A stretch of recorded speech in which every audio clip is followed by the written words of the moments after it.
Okay, so we're going to be doing 7.6 today, which is just solving logarithmic equations. So a log equation can be solved by either expressing it in exponential form and solving the results of the exponential equation, or by simplifying it and using the laws of exponents, or the laws of logarithms, sorry.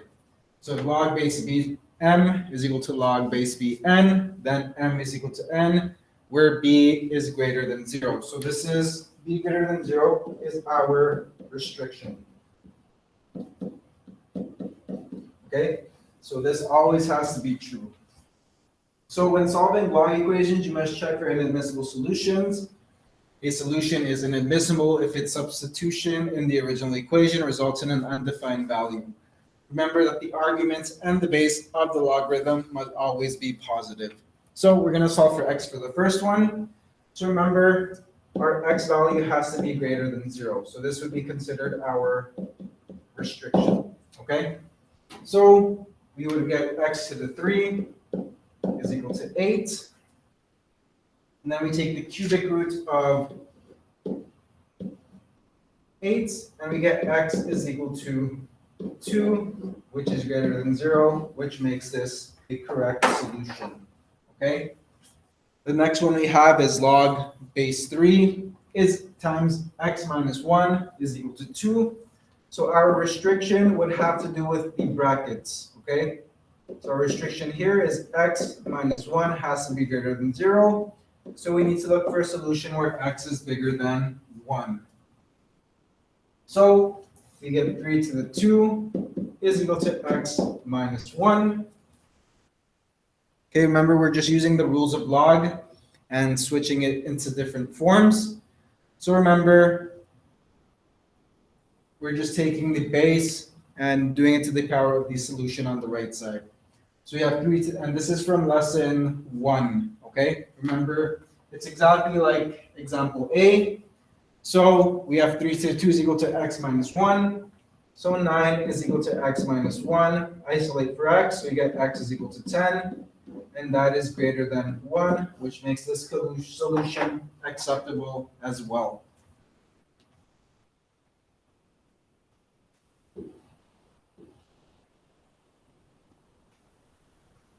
So our next example is log base 6x is equal to log 4 log base 6, 3. So our restriction here is x has to be bigger than 0 because that's the only unknown value we have. So we have log 6x is equal to log 6 times 3 to the 4. Remember, we're just using our power rule. So the logs cancel out. So you get x is equal to 3 to the 4, and x is equal to 81, which is bigger than 0, which means that this solution is acceptable as well.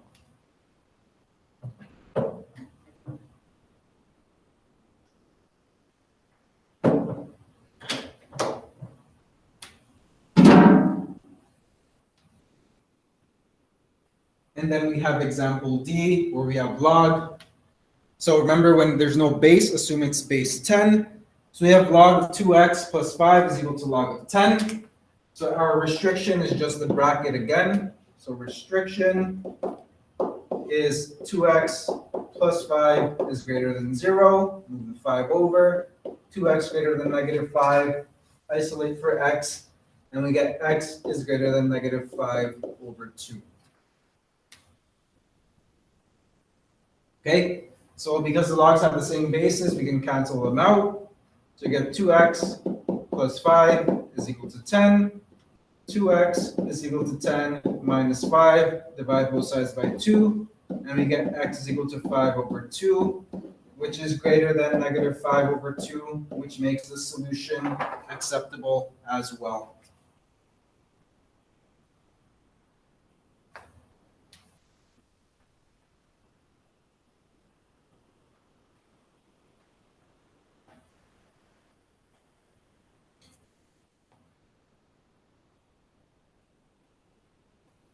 Okay, and now we're going to look at example E, where we have log base 4x minus log base 4x minus 1 is equal to 1. So here we have two restrictions. we have a restriction of x is greater than 0 with this value over here. And then we have x minus 1 greater than 0, and x has to be greater than 1.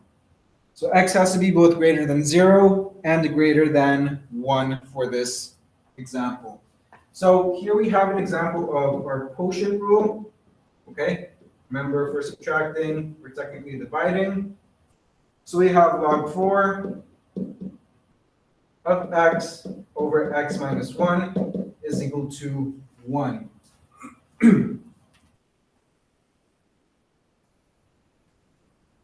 Now we need to figure out how we can make this side in terms of a log. Remember, we have to use the same base. So we have log 4, log base 4 of x over x minus 1 is equal to log base 4 of 4. Because 4 to the power of 1 gives us 4, which means this expression works. So we cancel out the logs. We get x over x minus 1 is equal to 4. Now it's just basic algebra where we just isolate for x. So you get 4x minus 4. And then when we simplify that, we get 3x is equal to 4. And x is equal to 4 over 3, which is acceptable because it is both greater than 0 and greater than 1.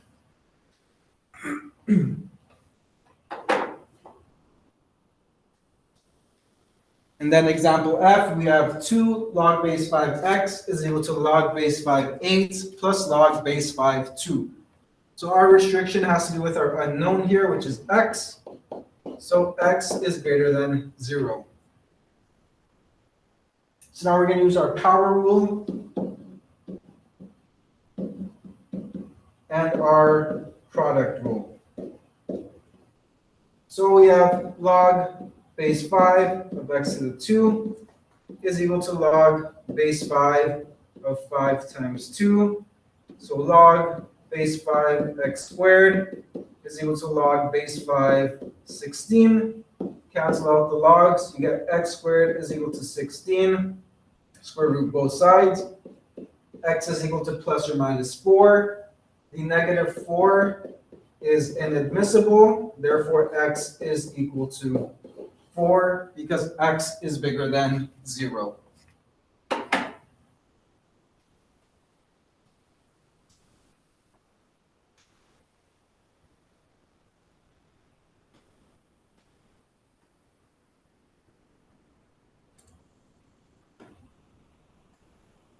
Okay, so hopefully you guys are following along at home. If not, you guys can always ask me a question. Through email or through Google Classroom. So our next example, we have 3 more of these. So we have log base 2 of x minus 5 plus log base 2x minus 2 is equal to 2. So our restrictions, remember, they have to do with our brackets. So we have one restriction that x is greater than 5, and the other one is x is greater than 2. So we have our product rule, so we have log base 2 of x minus 5 times x minus 2 is equal to 2. And then we need to make sure this is in terms of log 2. And in order for this to be true, log base 2 is equal to 4. The reason being is because log 2 of 4 is equal to 2. 2 to the power 2 is equal to 4. 4 is equal to 4. Okay?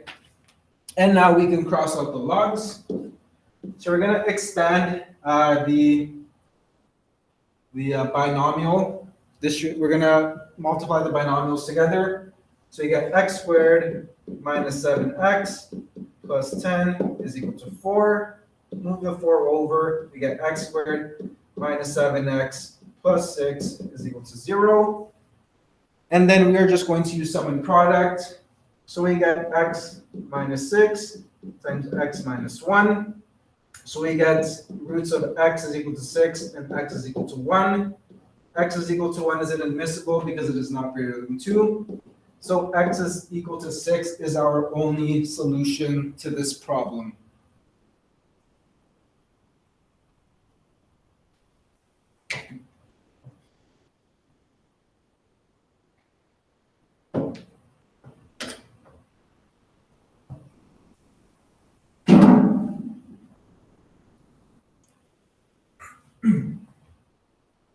And then we're going to move on to h. So we have log base 2 of 3x plus 2 minus log base 2 of x minus 2 is equal to 3. So again, we're going to use our restrictions first. Remember, it has to do with the brackets. So we're going to have x is greater than negative 2 over 3, and x is bigger than 2. So we're going to use our product rule, or our quotient rule, sorry. So we have log base 2 of 3x plus 2 over x minus 1 is equal to log base 2 of 8. Okay, and we can just use what we did in question G to prove that. So we know log base 2, 8 is equal to 3, since 2 to the power of 3 gives us 8. So now the logs can cross each other out. So we get 3x plus 2 over x minus 2 is equal to 8. Cross multiply, so you get 3x plus 2 is equal to 8x minus 16. And now all we're going to do is isolate for x. So we get 2 plus 16 is equal to 8x minus 3x. We get 18 is equal to 5x. Divide both sides by 5, and we get x equal to 18 over 5, which is bigger than 2, which means this solution is also acceptable as well.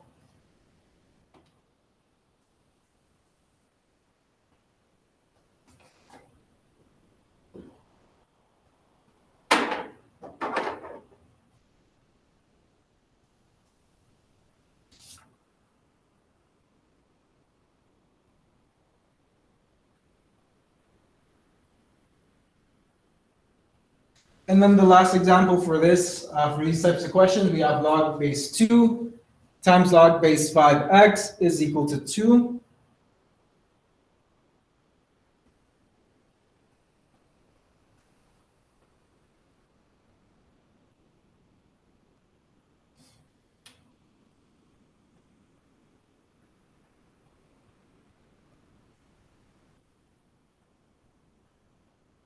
So we know that log base 2, 4 is equal to 2. So we can write this as 4.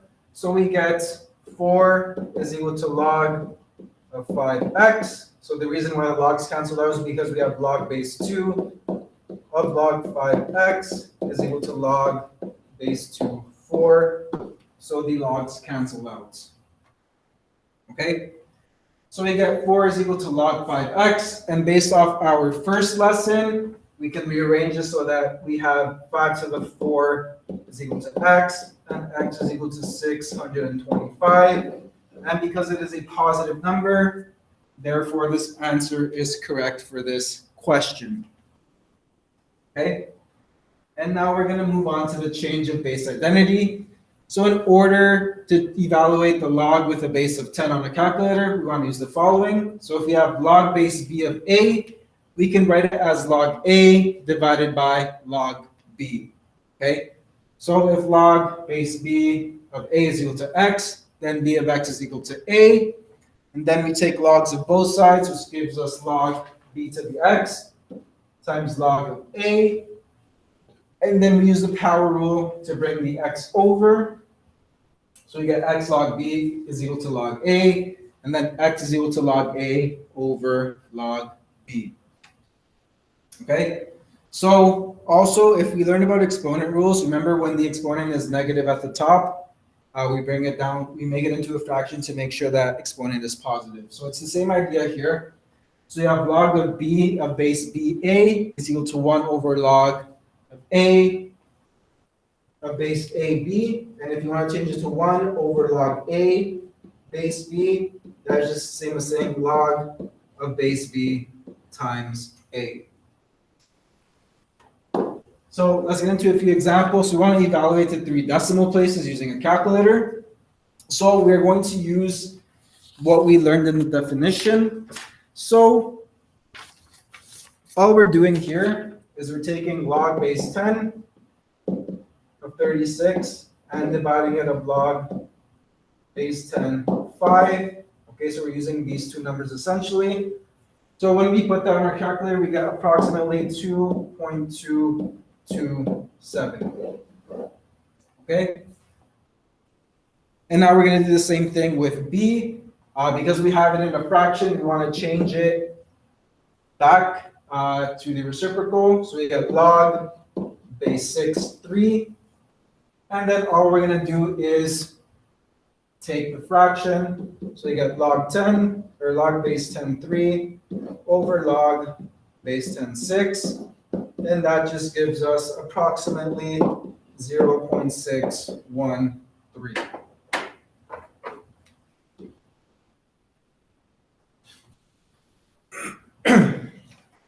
And then our example 3, we want to prove the following. So we have 1 over log base 2x plus 1 over log base 5x is equal to 1 over log base 10x.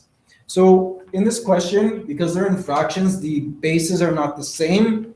But once you use the rule in the previous page, so once you use this rule over here at the bottom, you are going to realize that these guys actually have the same base if you change them back into its reciprocal.